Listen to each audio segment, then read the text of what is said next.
The COVID epidemic forced us to scrutinise the way that we lived, and the home became our sanctuary, refuge. The purpose of the dining table changed.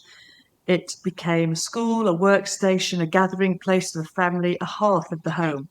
And families began to cook together more, share food in a variety of ways, which perhaps hadn't happened previously, perhaps because of timings and going to work and different pressures on the family.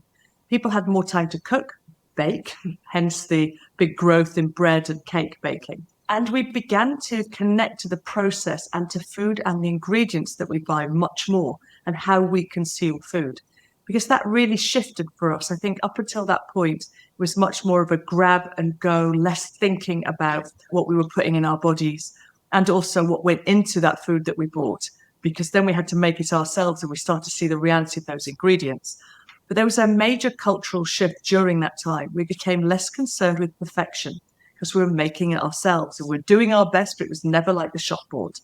And the other thing that happened during that time is that we became much more focused on comfort, less preoccupied with formality, and more focused on community. So the impact on fashion was obvious, but restaurants followed suit. So the white tablecloths of formal dining was disappearing and is disappearing. And there's a continued rise in perhaps snacking, but shorter menus, shorter meals. We realize we don't need that complication of that massive menu, all of that choice, which just seems overwhelming now. We try to simplify our lives. Even at the high-end restaurants are switching up their offering to be more like a dining with friends style pop-up. We want things ingredients we recognize. We like the seasonality much more. We like the realness much more. We're willing to accept mistakes, even from brands. If brands mess up and say, I made an error, this is not so great, we know we can do better. People are much more forgiving of that.